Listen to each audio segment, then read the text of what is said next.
नमस्कार दोस्तों, स्वागत है आपका इस YouTube channel Sarwan GS classes में। कैसे हैं आप सब। अब तो जल्द ही जो है कि ठंड भी बढ़ गई है और जल्द ही आपका नया साल आने वाला है और नए साल में हम लोग जो है कि नए ऊर्जे के साथ, नए जोश के साथ नई जिंदगी में प्रवेश करेंगे। ये तो साल हमेशा गुजरता रहेगा दोस्तों, लेकिन हमारा जिंदगी में भी परिवर्तन आना चाहिए। जिस तरीके साल दर साल में परिवर्तन आता है तो कहीं न कहीं जो है कि समय रुकता नहीं है दोस्तों, इसलिए इसका बेहतर प्रयोग करना है, हम लोगों को इनका बेहतर उपयोग करना है। ठीक है, चलिए तो हम लोग बात करेंगे आज सातवाहन वंश के बारे में। पिछले क्लास में हम लोग चर्चा कर रहे थे कुषाण वंश के बारे में। कुषाण वंश के बारे में देखिए, जब हम लोग यहाँ चर्चा कर रहे थे कि जब यहाँ पाटलिपुत्र में मोयर वंश था, तो मोयर वंश ने पूरे पाकिस्तान, अफगानिस्तान, पूरे दक्षिण भारत में कर्नाटक तक सीमा को विस्तारित किया था। जैसे ही मोयर वंश की सत्ता समाप्त हुई तो मोयर वंश के स्थान पे जब वहां पे आया कर्ण वंश, तो वो छोटे से क्षेत्रों में सीमित रह गया। तो कई सारे विदेशी आक्रमण हुए। अब हम लोगों ने इसमें पढ़े मतलब मीनांडर का आक्रमण, जो कि डेमेट्रियस वंश का था। उसके बाद हम लोग पढ़े थे पार्थिया और बैक्ट्रिया का आक्रमण। उसके बाद हम लोग कनिष्क का आक्रमण पढ़ रहे थे, कुषाण वंश के बारे में पढ़े। कुषाण वंश के बाद शक का आक्रमण होता है। लेकिन जब यहाँ पे पाटलिपुत्र में मोयर वंश की सत्ता समाप्त हुई तो कई सारे छोटे छोटे राजवंशों का उदय हुआ। जैसे दक्षिण में महाराष्ट्र में यहाँ पे आपका उत्पन्न हुआ था सातवाहन वंश। ठीक है, तो जब यहाँ पे पाटलिपुत्र में सबसे पहले कौन सा वंश आया?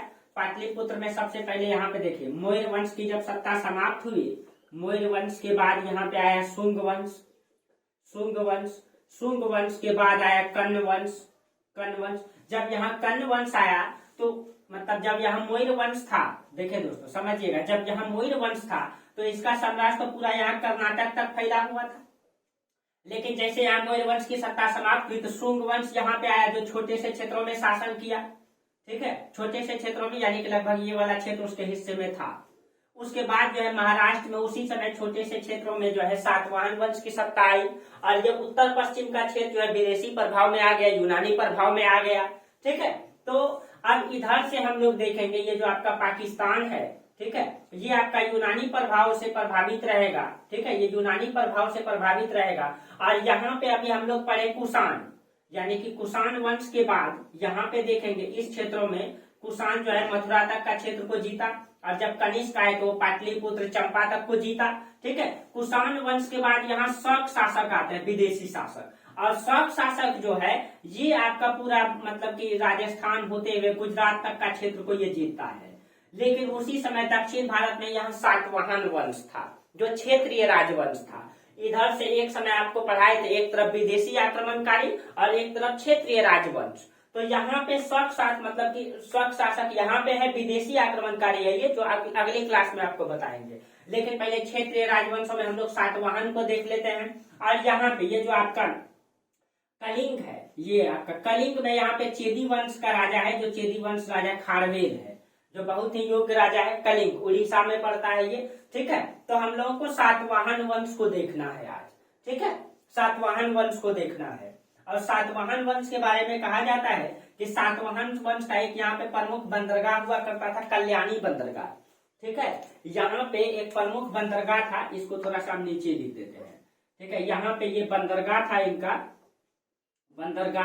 उस बंदरगाह का नाम था कल्याणी बंदरगाह। और इस कल्याणी बंदरगाह के लिए देखेंगे ये जो यहाँ पे आपका शक शासक है, शक शासक क्या करेंगे, जब कल्याणी बंदरगाह में जो है कब्जा कर लेंगे तो यहाँ पे शक सातवाहन में संघर्ष दिखाई देगा दोनों में। ठीक है, तो ये है आपका सातवाहन। ठीक है, तो चलिए हम लोग सातवाहन वंश के बारे में आज हम लोग चर्चा करेंगे। कहा जाता है कि सातवाहन वंश ने पूरे भारतीय इतिहास में सबसे लंबे समय तक शासन किया दोस्तों।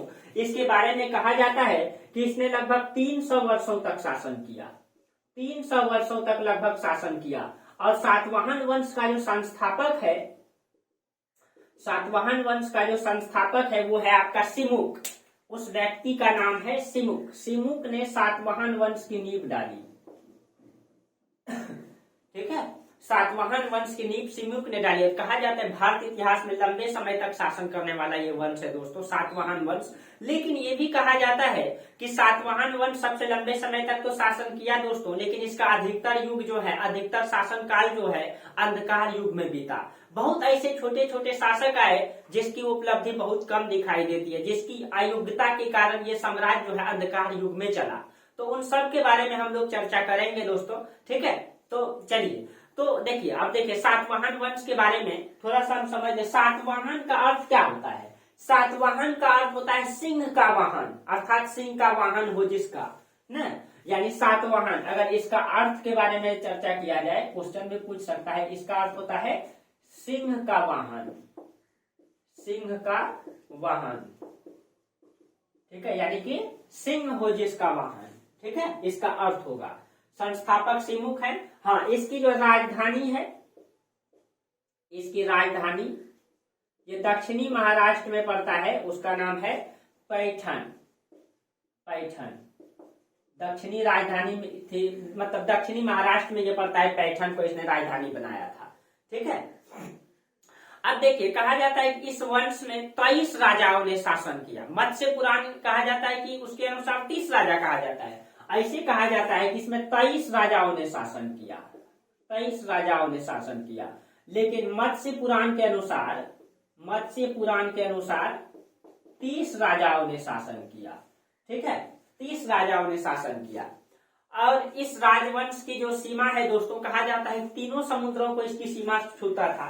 तीनों समुद्रों का मतलब कहा जाता है कि इनके घोड़े जो है तीनों समुद्रों के पानी पिया करते थे। यानी कि पश्चिम में जो है आपका अरब सागर, पूरब में बंगाल की खाड़ी और दक्षिण में हिंद महासागर, यानी तीनों समुद्रों को, यानी कि पूरे के पूरे प्रायद्वीप भारत को जो है इसने लगभग जो है जीता था दोस्तों, इसके बारे में कहा जाता है, ठीक है।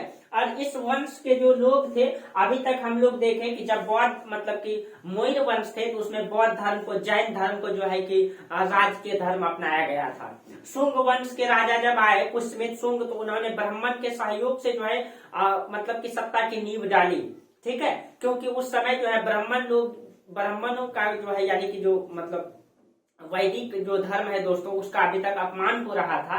और उसका मतलब उसी का फायदा जो है कि बाद में शुंग वंशों के शासक ने उठाया और ब्राह्मणों के सपोर्ट से वो शासन किया। और इस वंश के भी राजा आपको दिखाई देंगे, इस वंश में भी लगभग आपके सभी राजा जो है ब्राह्मण धर्मावलंबी दिखाई देंगे, ठीक है। इस धर्म में भी ब्राह्मण धर्मावलंबी दिखाई देंगे, उसका प्रतीक में चर्चा करेंगे अभी, ठीक है। चलिए, तो ये इनका स्थिति है, ठीक है। तो आप देखिए, इस वंश के पहले हम लोग जानकारी का स्रोत को देख लेते हैं कि इस वंश के बारे में जानकारी हम लोगों को कैसे मिलती है, ठीक है। तो इस वंश के बारे में जानकारी का स्रोत, जानकारी का स्रोत, तो आप लोगों को कई बार बताया दोस्तों, जानकारी का मुख्य रूप से 3 स्रोत होता है। एक तो पुरातात्विक स्रोत जो धरती के अंदर से खुदाई करके प्राप्त हो, और एक साहित्यिक स्रोत, और एक आपका विदेशी यात्री का विवरण, ठीक है। तो विदेशी यात्री का विवरण, जो विदेशी आएंगे दोस्तों वो पुस्तक ही लिखेगा, तो उसको कभी कभी साहित्यिक स्रोत में ही रख देते हैं, ठीक है। आप जैसे चाहें, आपको सुविधा के अनुसार इतिहास में, ठीक है। तो हम लोग एक तरफ देख लेते हैं पुरातात्विक स्रोत, पुरातात्विक स्रोत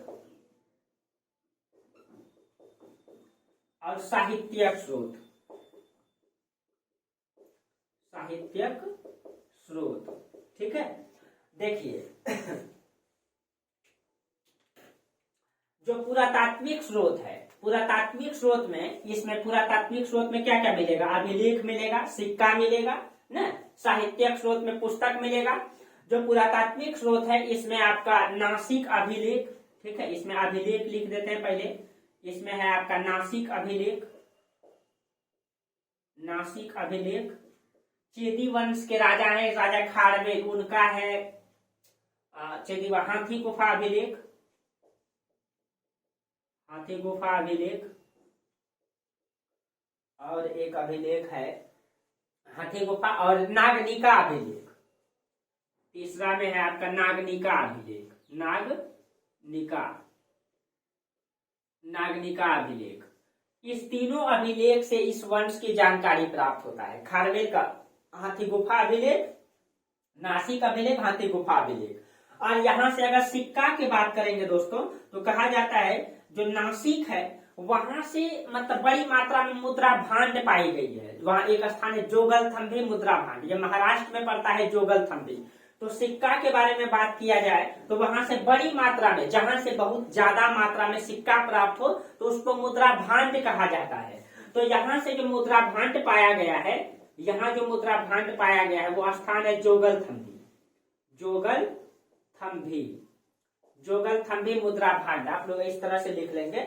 यहाँ से बड़ी मात्रा में मुद्रा का प्रमाण मिला है और इससे भी स्पष्ट मतलब जानकारी प्राप्त होती है। और कहा जाता है कि ये जो जोगलथम्भी मुद्रा भांड है, इसमें जो है जो आपका हिंद यूनानी शासक है, ठीक है, मिनांडर, हिंद यूनानी शासक मिनांडर का भी मुद्रा पाया गया है। और इससे स्पष्ट होता है कि कहीं न कहीं मिनांडर है दोस्तों, आपको बताए थे मिनांडर ने पूरा में जो है कि चंपा तक को जीता था। इसका मतलब महाराष्ट्र में भी इसका मुद्रा पाया गया है। इसका मतलब है कि कहीं न कहीं कुषाण वंश के शासक कनिष्क ने महाराष्ट्र तक के क्षेत्र को जीता होगा, तब तो उसका मुद्रा भांड वहां पाया गया है। उसके मुद्रा भांड में वहां पर बड़ी मात्रा में मुद्रा पाया गया है महाराष्ट्र में, जोगलथम्भी मुद्रा भांड, ठीक है।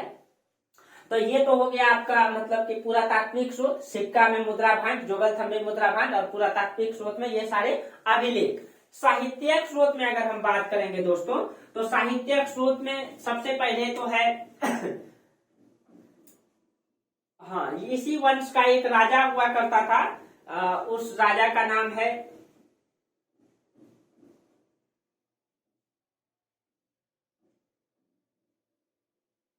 हाल। हाल का पुस्तक है गाथा सप्तशती। और हाल के दरबार में दो व्यक्ति भी रहते थे, उसने भी इसके बारे में, तो साहित्यिक स्रोत में कई सारा साहित्य है। वायु पुराण है, मत्स्य पुराण है, गाथा सप्तशती है, ये सब पुस्तक है। तो आप लिख लेंगे इसके बारे में। देखिए अब क्वेश्चन ज्यादा यहाँ से पूछेगा बीपीएससी, क्योंकि जो ऑप्शनल है आपका वो ऑब्जेक्टिव हो चुका है, इसीलिए क्वेश्चन अब यहाँ से ज्यादा पूछ सकता है, ठीक है। और मतलब जो स्रोत है उनसे ज्यादा क्वेश्चन रहता है, इसीलिए। तो साहित्यिक स्रोत में वायु पुराण, डायरेक्ट क्वेश्चन पूछ सकता है सातवाहन वंश की जानकारी का निम्नलिखित में कौन सा स्रोत है, 4 ऑप्शन दे देगा ना, इसीलिए वायु पुराण है, मत्स्य पुराण है, मत्स्य पुराण है, उसके बाद आपका गाथा सप्तशती पुस्तक है, गाथा सप्तशती, इन सब के बारे में भी हम चर्चा करेंगे, गाथा सप्तशती। और हाल का जो पुस्तक है, हाल ने जो पुस्तक लिखा है, यही तो पुस्तक गाथा सप्तशती ही तो हाल ने लिखा है। और हाल के दरबार का दोस्तों हम चर्चा कर रहे थे। हाल के दरबार में 2 ज्ञानी रहते, हाल कहा जाता है कि शासक भी थे और एक मतलब विद्वान व्यक्ति भी थे। और विद्वान कहते हैं दोस्तों, विद्वान व्यक्ति ही विद्वानों का सम्मान करता है ना, नहीं तो मतलब भैंस क्या जाने कि बीन का आवाज क्या होता है, क्या भैंस मतलब काला अक्षर मूर्खों के लिए भैंस बराबर। तो उसी तरह मतलब कहने का मतलब है दोस्तों कि जो विद्वान है वही ना विद्वान का सम्मान करेगा, ठीक है। तो आपको इतिहास उल्टा करके देख लीजिए दोस्तों, जितना भी विद्वान मतलब शासक आए हैं उसके दरबार में विदेशी शासक अधिकतर दिखाई देंगे। ये चीजें आप भी ध्यान में रखिएगा। जैसे आप देख लीजिए चंद्रगुप्त मौर्य पढ़े लिखे शासक हैं, उसके दरबार में मेगास्थनीज। उसके बाद आप जाइए, आप आ जाइए गुप्त काल में, तो गुप्त काल में देखिएगा कि जो चंद्रगुप्त द्वितीय थे पढ़े लिखे शासक हैं, उसके दरबार में आया फाहियान। और हर्षवर्धन पढ़े लिखे शासक है, उसके दरबार में आया हुएनसांग, ठीक है। आप चल जाइए एमपीटी, एमपीटी के समय भी फिर एक शासक आया अल-बेरूनी। हाँ, एमपीटी दिल्ली सल्तनत का सबसे पढ़ा लिखा शासक था दोस्तों, और उसी के समय आया शायद अल-बेरूनी, शायद हम ठीक ही बोल रहे हैं, ठीक है। हाँ, लेकिन एमपीटी के समय आया है, अल-बेरूनी आया है या इब्न बतूता आया है दोस्तों, थोड़ा कंफ्यूज है, लेकिन आप एक बार देख लीजिएगा। लेकिन हम आप एक बात ध्यान में, पढ़े लिखे के दरबार में पढ़े लिखे आया है, हम कई बार ये चर्चा किए हैं। तो कहीं कहीं क्योंकि पढ़े लिखे लोग पढ़े लिखे का सम्मान करते हैं, वो मतलब शिक्षा को समझते हैं, ठीक है। चलिए, तो यही चीज है। तो हाल के दरबार में 2 व्यक्ति रहते थे, उसने जैसे क्रांतक और बृहद कथा, ये मतलब 2 व्यक्ति, सरवर्मन ने लिखा है क्रांतक, ठीक है। तो हाल के ही दरबार में 2 व्यक्ति रहते थे। इधर लिख देते हैं। हाल के दरबार में जो है, हाल शासक है, अभी हम चर्चा करेंगे, इसके दरबार में रहते थे सर्ववर्मन, सर्ववर्मन। और सर्ववर्मन ने जो पुस्तक लिखी है क्रांतक, क्रांतक, क्रांतक, ठीक है। और इसके दरबार में एक व्यक्ति रहता था गुणाढ्य। गुणाढ्य ने लिखा है बृहद कथा, गुणाढ्य, गुणाढ्य। इसने जो पुस्तक लिखी है बृहद कथा, बृहद कथा, बृहद कथा, ये दो पुस्तक, ठीक है। हाँ, एक जो है मनुस्मृति, मनुस्मृति भी इसकी जानकारी देती है, मनुस्मृति। आप लोग इसको इसके नीचे लिखेंगे, ठीक है, इसके नीचे लिखेंगे मनुस्मृति। ये सारे पुस्तक हैं साहित्यिक स्रोत में जो इनके जानकारी का स्रोत है, ठीक है। क्रांतक है दोस्तों, यहाँ पे त्र कर दीजिएगा, क्रांतक, ठीक है। ये सारे मतलब की जानकारी के स्रोत हैं, ठीक है। चलिए, जो सातवाहन वंश के बारे में आप थोड़ा सा हम लोग चर्चा कर लें। एकदम धीरे धीरे समझना है, लेकिन अच्छा से समझना है। अब आप लोग को समझ में आ गया होगा दोस्तों कि इतिहास को कैसे पढ़ा जाता है, ठीक है। और आपको अगर मेरा तरीका अच्छा लगता है दोस्तों, तो आप लोग शेयर जरूर कीजिए अपने दोस्तों में, आप लोग जहां जहां ग्रुप में जुड़े हैं, ताकि आपका सपोर्ट हमको सही से मिल पाए और हम आप लोगों के लिए और बेहतर से बेहतर करने का प्रयास कर रहे हैं दोस्तों, ठीक है। और इसमें हम लिख के ही पढ़ाएंगे, क्योंकि इसमें हमको अच्छा लगता है। पीडीएफ में पढ़ाना हमको ठीक नहीं लगता है, इसीलिए हम इसी में पढ़ाएंगे आप लोगों को लिख करके, ठीक है। और अपने से बनाएंगे फिगर, ताकि आप लोग खुद से बनाइए, सीखिए, ठीक है, सीखिए। हालांकि दोस्तों मतलब ऑनलाइन तो एक ऑप्शन है, ऑफलाइन से बेहतर पढ़ाई तो हो नहीं सकता है, लेकिन एक ऑप्शन है, उसमें भी हम बेहतर करने का प्रयास करते हैं। उसमें भी अगर दोस्तों हम पीडीएफ में पढ़ाएंगे पढ़ करके, तो कहाँ से हो पाएगा। इसीलिए हम लिखते हैं, ताकि आप लोग भी इस तरीके से लिखें, सीखें, ठीक है। इसीलिए चलिए, तो आप लोग इसको लिखते चलेंगे, तो बाकी आपका नोट्स मिलता रहेगा बीच बीच में दोस्तों। अगर हम नोट्स नहीं दे पाते, इसके लिए हम क्षमा चाहते हैं। कोशिश करते हैं जो नोट्स आप लोगों को नहीं मिला है, आप लोग जो है टेलीग्राम में मैसेज कर देंगे, तो हम नोट्स आप लोगों को दे देंगे। समय नहीं मिल पाता है, प्लस में हमको ध्यान नहीं रह पाता है। ऑफलाइन भी क्लास लेते हैं, ऑनलाइन भी क्लास लेते हैं, प्लस में हम भी तैयारी करते हैं, ठीक है। आपको पता है कि हम भी यूपीएससी की तैयारी करते हैं।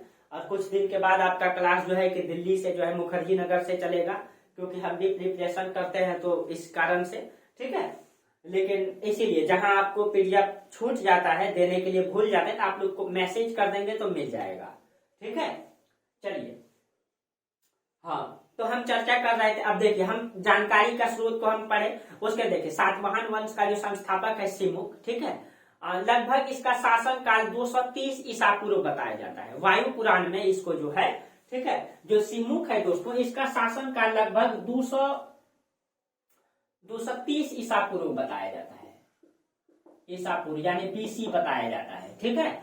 और सिमुक को देखिए, ये यहाँ पे महाराष्ट्र मतलब की क्षेत्र में ये शासन किया है। इसको जो है वायु पुराण में आंध्र भृत्य बताया गया है, आंध्र भृत्य बताया गया है, ठीक है, आंध्र भृत्य। इसका मतलब यह है दोस्तों कि कहीं कहीं ये आंध्र प्रदेश का जो है कि रहा होगा, और आंध्र प्रदेश से आकर के महाराष्ट्र के क्षेत्रों में इन्होंने सातवाहन वंश की नींव डाली होगी, ठीक है।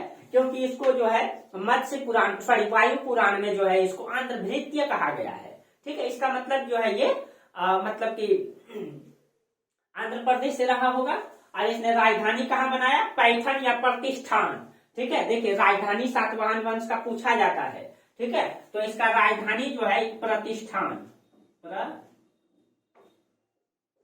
प्रतिष्ठान, इसको पैठन भी कहा जाता है, पैठन, ठीक है। प्रतिष्ठान या पैठन को इसने राजधानी बनाया, ठीक है। ये जो पैठन है ये दक्षिणी महाराष्ट्र में पड़ता है, और जो दक्षिणी महाराष्ट्र का पैठन का क्षेत्र है, वहां से जब इसने सत्ता को संचालित करना प्रारंभ किया, तो इसने कितने बड़े भूभाग को जीता, इसकी राजनीतिक कंडीशन क्या है, उनको हम लोग देखेंगे। देखिए, जब ये यहाँ पे सत्ता की नींव डाला, उस समय अगर राजनीतिक कंडीशन को देखा जाए, तो कहा जाता है दोस्तों, ये जो कल्याणी बंदरगाह है, ठीक है, इस कल्याणी बंदरगाह में शौक शासक जो है कि अपना अधिकार जमा लेता है। ये कल्याणी बंदरगाह में ये शौक शासक जो है अपना क्षेत्र में इसको कर देता है, यहाँ तक जीत करके इस क्षेत्रों में यहाँ शौक शासक है, ठीक है। अब यहाँ पे अभी कर्ण वंश का सत्ता चल रहा है, कहाँ पे, पाटलिपुत्र में। यहाँ पे चेदी वंश का शासन चल रहा है, यहाँ शौक वंश है। दक्षिणी में यहाँ पे आपका चेर वंश है, पांड्य वंश है, और ये चोल वंश है, ये दक्षिण में, ठीक है, चोल वंश है, ठीक है। बाद में कहा जाता है कि दक्षिण तक जीता था, वो हम आगे चर्चा करेंगे। इसका राजनीतिक कंडीशन ये है, और इस क्षेत्रों में हिंद यवन का क्षेत्र है, ठीक है। और कहा जाता है कि शक जो शासक है, ये जो शक शासक है 4 भागों में बटा हुआ था। इसका जो केंद्र था 4 भागों में था, उज्जैन और नासिक, दो शाखा इसका उज्जैन और नासिक में था। तो उज्जैन ये मध्य प्रदेश का क्षेत्र है, यहाँ पे यहाँ तक इसका जो है अधिकार था। उज्जैन और नासिक आपका महाराष्ट्र में पड़ता है यहाँ पे, ठीक है। नासिक इन ये सारा का सारा क्षेत्र जो है ये शक शासक के अधीन था। कल्याणी बंदरगाह भी शक शासक जीत लिया था, ठीक है। जब कहा जाता है, ठीक है, इसमें यह भी कहा जाता है कि ये जो कल्याणी बंदरगाह है, इस कल्याणी बंदरगाह से अरब से व्यापार होता था। और जब अरब से व्यापार, आपको पता है कि अफगानिस्तान, ठीक है, अरब देश आपका अरब, देखिए दोस्तों, सऊदी अरब एक देश है, लेकिन अरब कंट्री में कई सारे, अरब कंट्री का मतलब हो गया जहां अरबी संस्कृति के लोग रहते हैं, अरब मतलब भाषा भाषी के लोग रहते हैं। उसमें आपका आ जाएगा सऊदी अरब, यमन, ओमान, यूएई, ठीक है, दुबई, उसके बाद आपका Jordan, Syria, Israel, Iran, Iraq, ठीक है। मतलब इजराइल छोड़ के दोस्तों, इजराइल नहीं, इजराइल में तो मतलब कि यहूदी लोग भी रहते हैं, ठीक है। यानी उन क्षेत्रों को अरब कंट्रीज कहा जाता है, लेकिन सऊदी अरब एकमात्र कंट्री है, ठीक है।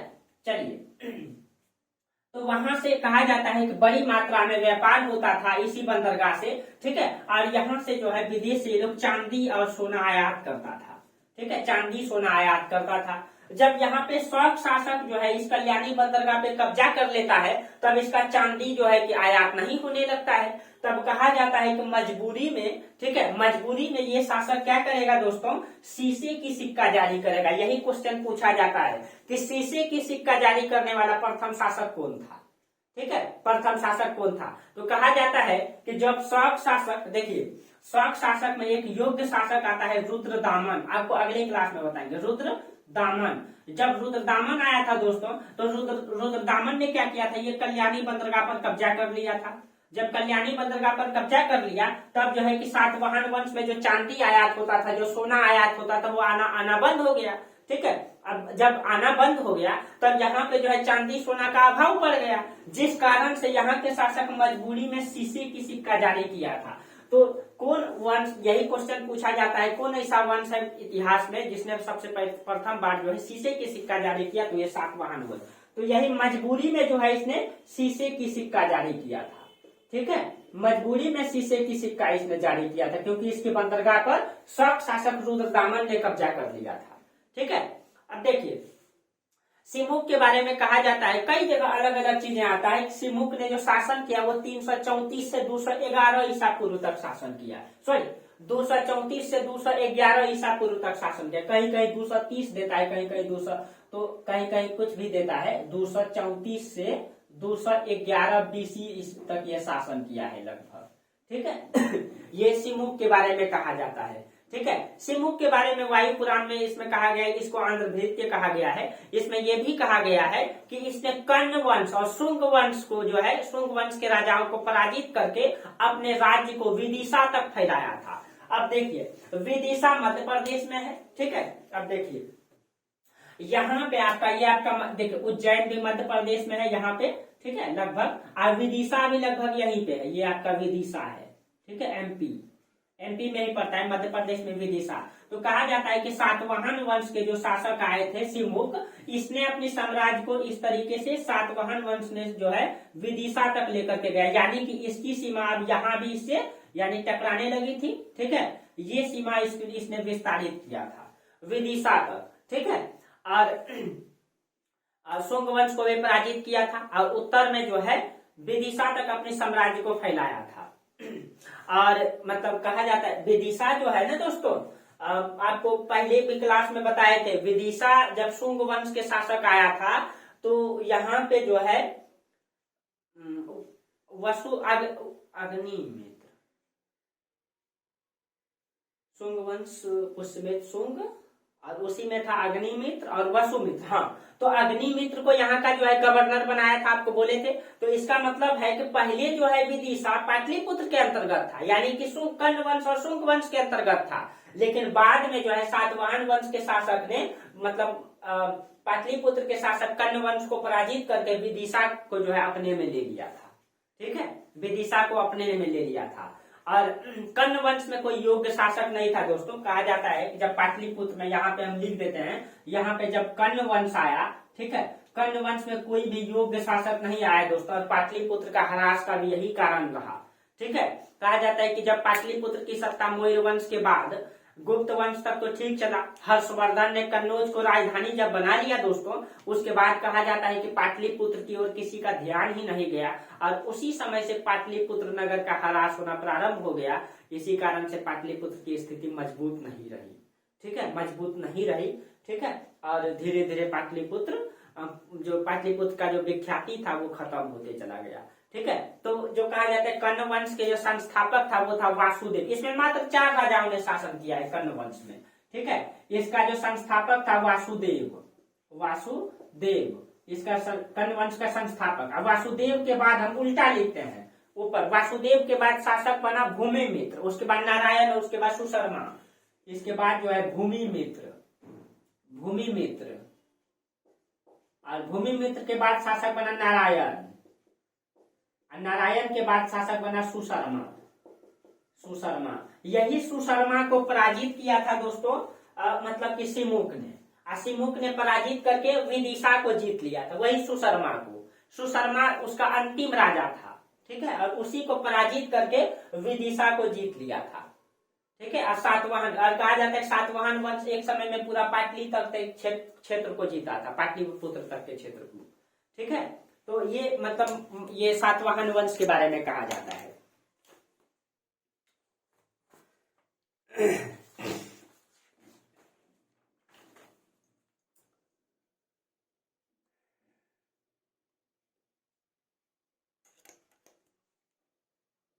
चलिए, तो और सिमुक के बारे में क्या है दोस्तों? हाँ, तो देखिए, अब कहा जाता है कि सिमुक के समय जो इनका साम्राज्य का विस्तार है उत्तर में विदिशा तक हो गया था, उत्तर में इनका साम्राज्य विदिशा तक हो गया था। ठीक है, और दक्षिण में महाराष्ट्र तक का इलाका यानी कर्नाटक के सीमा तक इनका विस्तार था। ठीक है, सिमुक के बारे में कहा जाता है कि इसने, देख लीजिए, लगभग कितना दिन, लगभग 22-23 साल इसने शासन किया। ठीक है, और 22-23 इसने कर्ण वंश के जो अंतिम राजा है सुशर्मा की भी हत्या करके इसने सातवाहन वंश की सत्ता का राज्य का विस्तार भी किया। ठीक है, और कहा जाता है कि सिमुक जो है 2 भाई था दोस्तों, सिमुक 2 भाई था। सिमुक का एक भाई था कृष्ण प्रथम या कान्हा प्रथम उसका नाम है। तो सिमुक के बाद इसका भाई सत्ता में आया था। ठीक है, सिमुक 2 भाई था। ठीक है, सिमुक जो है 2 भाई था, सिमुक, और इसका भाई था एक कृष्ण प्रथम या इसी को कान्हा प्रथम भी कहा जाता है, कान्हा प्रथम। ठीक है, और सिमुक का एक पुत्र था सातकर्णी प्रथम। ठीक है, इसका पुत्र है ये, और इसका भाई है कृष्ण प्रथम। तो सिमुक के बाद कहा जाता है कि कृष्ण प्रथम शासक बनता है, और कृष्ण प्रथम का शासन काल 211 से 193 ईस्वी, ये जो है 211 तक शासन किया। तो कृष्ण जो है ये शासन किया 211 से 193 BC यानी ईसा पूर्व तक शासन किया। ठीक है, लेकिन इसका कोई राजनीतिक उपलब्धि नहीं है, इसकी ऐतिहासिकता उतनी सिद्ध नहीं है। ठीक है, और मतलब जब वो शासक बना तो उसके बारे में कोई जानकारी भी उपलब्ध नहीं है। उसके बाद शासक बनता है सातकर्णी प्रथम, ये जो है इसके बाद शासक बनता है ये सातकर्णी प्रथम। और सातकर्णी प्रथम जब शासक बना, ठीक है, तो कहा जाता है ये जब सत्ता में आता है तो सातवाहनों का जो असली राजनीतिक मतलब जो सत्ता है ये इसके समय मतलब वास्तविक रूप से उभर करके आती है। ठीक है, जो सातकर्णी प्रथम के बारे में कहा जाता है कि ये एक योग्य शासक था। ठीक है, इसने अपनी सत्ता को मजबूती तरीके से जो है कि साम्राज्य का विस्तार किया, राजनीतिक सीमा का भी इसने विस्तारित किया और अपनी राज सत्ता को व्यवस्थित किया। ठीक है, और इसलिए इसको वास्तविक संस्थापक भी कहा जाता है। ठीक है, तो आपसे पूछा जाएगा सातवाहन वंश का संस्थापक कौन है, तो सिमुक। वास्तविक संस्थापक तो ये दूसरा राजा है, और तीसरा राजा ये है, ये फर्स्ट राजा है। ठीक है, ये दूसरा, ये तीसरा, और इसको जो है दोस्तों वास्तविक संस्थापक भी कहा जाता है, वास्तविक संस्थापक भी इसको कहा जाता है। ठीक है, इसको वास्तविक संस्थापक भी कहा जाता है, क्योंकि ये मतलब वास्तविक में योग्य शासक था दोस्तों, इसके बारे में अभी हम चर्चा करेंगे। ठीक है, ये एक योग्य शासक था, और इनकी जो पत्नी थी ये भी मतलब इनका भी नाम आता है, उनके नाम था नागनिका। ठीक है, और इसके नाम से जो है नागनिका अभिलेख भी है, इससे भी इनकी जानकारी मिलती है। ठीक है। इनकी पत्नी थी सातकर्णी प्रथम की जो पत्नी थी उनका नाम है नागनिका, नागनिका। और इसके नाम से एक अभिलेख भी है, एक अभिलेख भी है, नागनिका अभिलेख, नागनिका अभिलेख। ठीक है। और ये जो नागनिका है ये कहा जाता है कि एक गवर्नर हुआ करता था तनकैरो, ठीक है, उन्हीं का बेटी थी ये नागनिका। ये जो नागनिका है ना ये गवर्नर जो है तनकैरो की बेटी थी, तनकैरो इसकी ये पुत्री थी। ठीक है, तनकैरो। और नागनिका और सातकर्णी प्रथम से 2 संतान उत्पन्न हुआ था। ठीक है, 2 संतान उत्पन्न हुआ था। अब एक तो इसमें वेदश्री और सप्तश्री, 2 संतान था, वेदश्री और सप्तश्री। ठीक है, ये इनका उल्लेख आता है इनके बारे में। ठीक है, अगर हम सातकर्णी प्रथम की उपाधि के बारे में बात करें, ठीक है, तो हम इनको मिटा देते हैं फिर।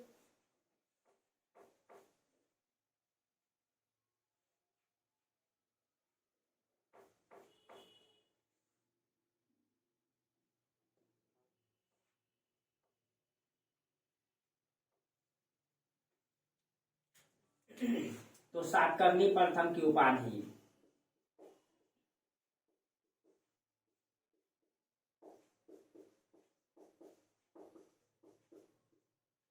इनकी देखिए उपाधि क्या क्या प्राप्त होता है।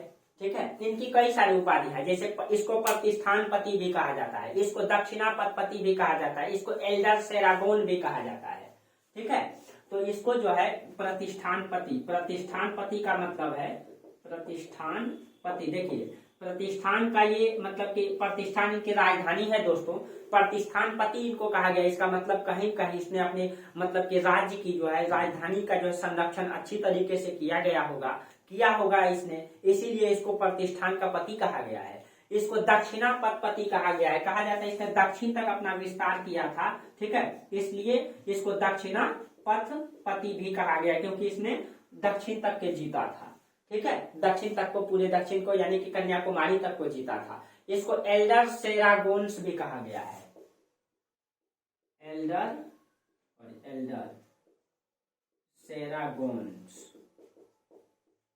सेरागोनस भी कहा गया है। ठीक है, और ये जो एल्डर सेरागोनस है इसकी जो ये उपाधि एक पुस्तक है, Periplus of the Erythraean Sea, Periplus of the Erythraean Sea, इसी पुस्तक में आता है। ये जो पुस्तक है, ठीक है, ये जो पुस्तक है इस पुस्तक के बारे में, इस पुस्तक को किसने लिखा है ये जानकारी नहीं, ये एक अज्ञात नाविक ने लिखा है। उस नाविक का नाम तो पता नहीं है, लेकिन इसको जो है एक अज्ञात नाविक ने लिखा है जिसका नाम नहीं आता है। लेकिन इसमें मौर्योत्तर काल के बारे में, ठीक है, इसमें जो है मौर्योत्तर काल के बारे में, मौर्योत्तर काल में जो व्यापार होता था, ठीक है, उस व्यापार के बारे में इसमें दिया गया है। ठीक है, व्यापार के बारे में इसमें पूर्ण विवरण किया गया है इस पुस्तक में। मौर्योत्तर काल में जो यूनान से, रोम से व्यापार होता था उस व्यापारिक संबंध के बारे में इसमें चर्चा किया गया और विस्तार से चर्चा किया गया है। इसमें किस तरीके से उस समय व्यापार होता था इस पुस्तक में पूरा डिटेल से चर्चा किया गया है। ठीक है, अब देखिए अगर हम सातकर्णी प्रथम के बारे में, सातकर्णी प्रथम का धर्म के बारे में अगर देखें तो सातकर्णी प्रथम का धर्म मतलब कि उसके कार्यों से स्पष्ट हो जाता है। कहा जाता है कि ये ब्राह्मण धर्म को मानता था क्योंकि इसने कुल 18 यज्ञ किए थे जिसमें 2-3 यज्ञ इनके प्रमुख हैं। ठीक है, ये जो है जो सातकर्णी प्रथम है ये ब्राह्मण धर्म को मानता था। ठीक है, इसका प्रमाण यह है कि इसने 18 यज्ञ किए थे। इसमें जो है 18 यज्ञ में 2-3 यज्ञ इनके प्रमुख है। जैसे इसने 2 यज्ञ जो किए थे, 2 मतलब अश्वमेध यज्ञ किए थे, 2 अश्वमेध यज्ञ किए थे। और आपको पता है अश्वमेध यज्ञ क्या होता है। एक जो है राजसूर यज्ञ किए, एक जो है राजसूर यज्ञ किए थे, राजसूर यज्ञ किए थे।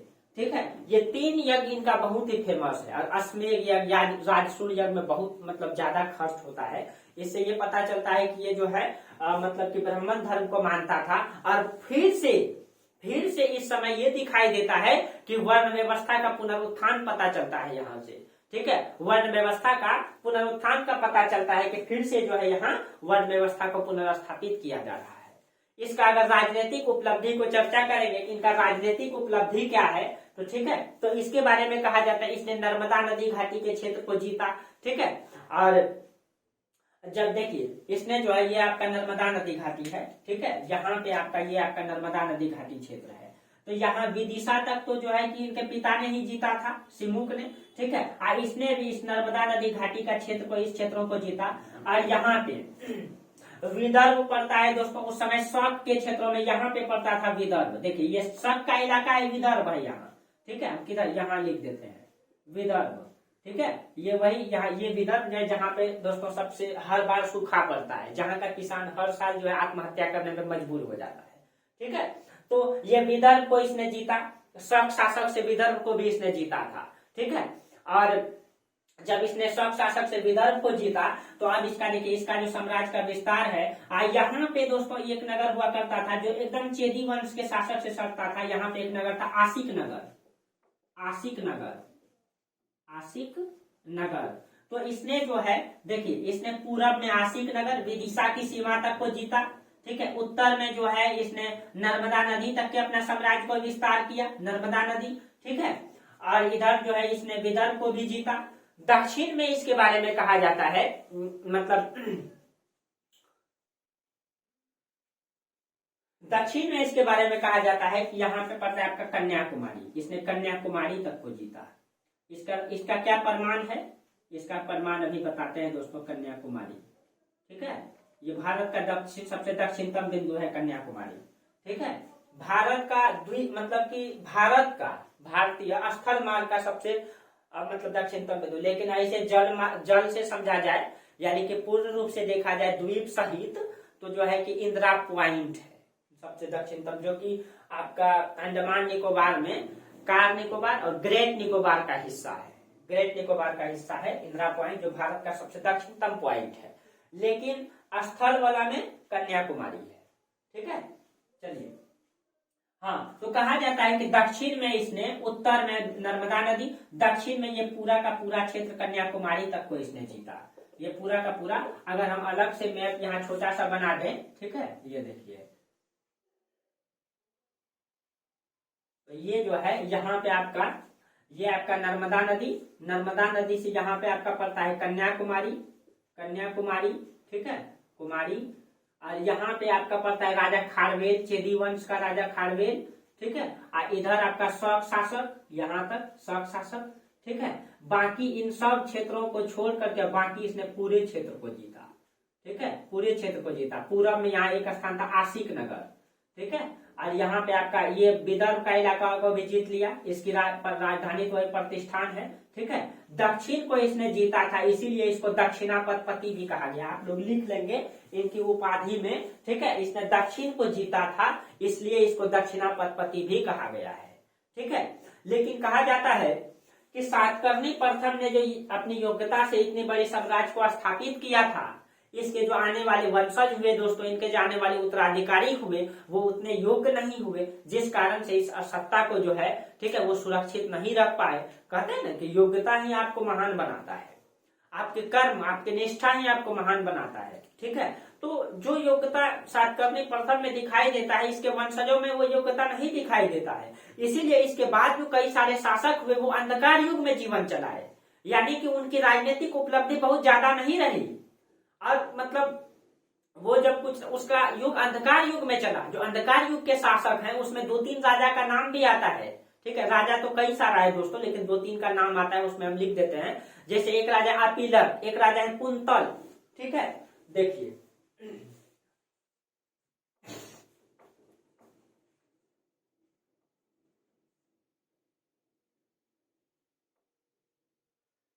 तो सातकर्णी प्रथम के बाद जो राजा बने हैं, ठीक है, अपीलक, अपीलक ये एकदम अंधकार, इनकी कोई उपलब्धि नहीं है।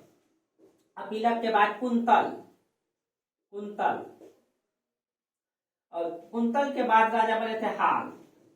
हाल की तो राजनीतिक उपलब्धि नहीं है दोस्तों, लेकिन इनकी सांस्कृतिक उपलब्धि जरूर है। हाल ने ही पुस्तक लिखी थी बृहद कथा, बृहद कथा।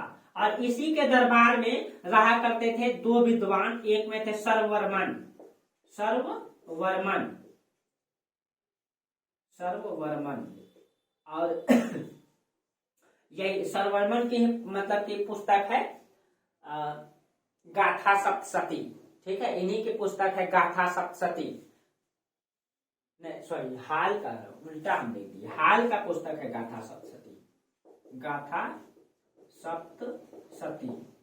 ठीक है, और जो सर्ववर्मन का पुस्तक है, सर्ववर्मन का पुस्तक है क्रांतक, गुणाढ्य का। और एक व्यक्ति है इनके दरबार में गुणाढ्य, ये गुणाढ्य का है, गुणाढ्य का है बृहद कथा, बृहद कथा, बृहद कथा गुणाढ्य का है। और सर्ववर्मन का क्रांतक है, क्रांतक ये। ठीक है, तो इसके दरबार में दो विद्वान रहते थे। ठीक है, तो ये हाल जो है दोस्तों, ये विद्वान व्यक्ति भी था और शासक भी था। ठीक है, इनकी यही उपलब्धि, इसीलिए इनको जाना जाता है। बाकी इनका राजनीतिक उपलब्धि नहीं है। ठीक है, ये इनका राजनीतिक उपलब्धि नहीं है, इनका सांस्कृतिक उपलब्धि है। ठीक है, और हाल की राजनीतिक उपलब्धि में कहा जाता है कि इसका हाल का एक सेनापति हुआ करता था। हाल का सेनापति का नाम था विजय चंद। ठीक है, विजय चंद। देखिए, तो इधर हम फिगर बनाते हैं, ये तो दक्षिण भारत ही सिर्फ बनाएंगे। ये देखिए दक्षिण भारत, तो कहा जाता है ये नर्मदा नदी। ठीक है, ये आपका शक साम्राज्य और ये आपका चेदी वंश। ठीक है, अब बाकी क्षेत्र तो इसमें था ही। ठीक है, बाकी क्षेत्र तो इसमें था ही, जो कि सातकर्णी प्रथम ने जीता था। ठीक है, और इसकी कोई उपलब्धि नहीं है। ठीक है, कहा जाता है लेकिन इसके बारे में, इसके हाल का एक सेनापति हुआ करता था विजय चंद। ठीक है, विजय चंद। तो देखिए यहाँ पे आपका पड़ता है, ये आपका है श्रीलंका, ये आपका श्रीलंका है। तो विजय चंद कहा जाता है कि श्रीलंका गया था। जब विजय चंद श्रीलंका, और बिना कोई युद्ध किए, बिना कोई विजय किए, बिना कोई युद्ध किए, जब वो डायरेक्ट यहाँ से श्रीलंका जाता है। ठीक है, इसका मतलब ये है दोस्तों कि हाल के समय में पूरा मतलब जो मतलब की स्थिति को स्थापित किया था, मतलब सातकर्णी प्रथम ने, वही स्थिति रहा होगा इसके समय। यानी पूरा दक्षिण तक का साम्राज्य इसके अंतर्गत रहा होगा हाल के समय। तब तो जो है विजय चंद जो है डायरेक्ट जो है मतलब श्रीलंका तक चल गया था, किसी भी राज्य को जीतना नहीं पड़ा था। ठीक है, इसका मतलब है कि दक्षिण तक के क्षेत्रों को इसके साम्राज्य में रहा होगा। ठीक है, और लीलावती ग्रंथ है, इसी में इसकी सैनिक उपलब्धि को दिया गया है। ठीक है, लेकिन इसका कोई राजनीतिक उपलब्धि नहीं है दोस्तों। ठीक है, एक पुस्तक है लीलावती, इसी पुस्तक में इसकी सैनिक उपलब्धि दिया गया, लेकिन इसका कोई राजनीतिक उपलब्धि है नहीं दोस्तों। राजनीतिक उपलब्धि तो तब होता जब ये सब शासक को पराजित करता, जब ये इधर मतलब कि चेदी वंश के शासक को पराजित करता, तब तो इसका होता। लेकिन कहा जाता है कि हाल की राजनीतिक उपलब्धि तो नहीं है, लेकिन इनके मतलब सांस्कृतिक उपलब्धि है।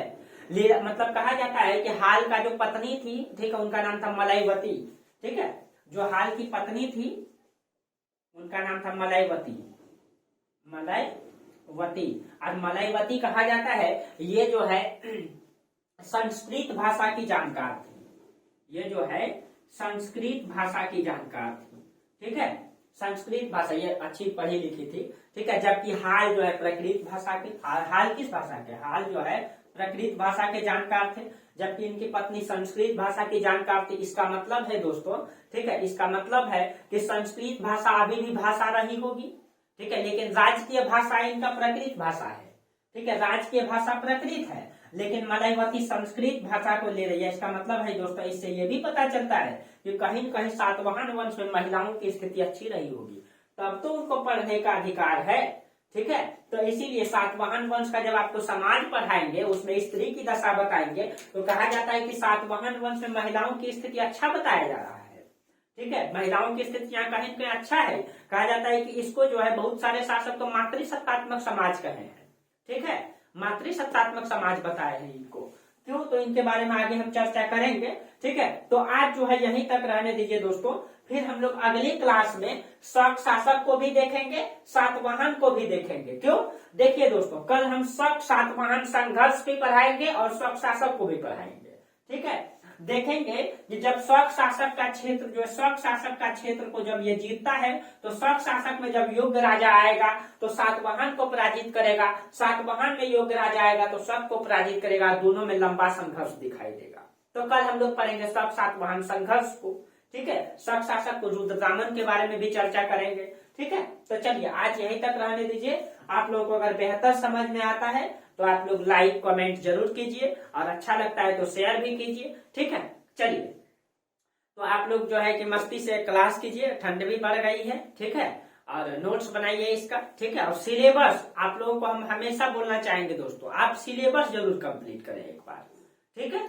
आप एक बार सिलेबस कंप्लीट कर लीजिए, फिर एग्जाम में उतरिए, उसके बाद आपको कोई नहीं रोक पाएगा। मजबूत तरीके से सिलेबस बना लेना है, ठीक है। जो हम सिलेबस को बता ही दिए हैं, सिलेबस का क्लास कर लीजिए, ठीक है। और सिलेबस को पहले कंप्लीट कीजिए, पहले मुख्य रूप से history, geography, polity, economics, science का कुछ टॉपिक पढ़ के, ठीक है, उसका नोट्स बना के तब आप एग्जाम में उतरिए। एक रणनीति कहते हैं ना, बेहतर रणनीति ही आपको आगे बढ़ाएगा, ठीक है।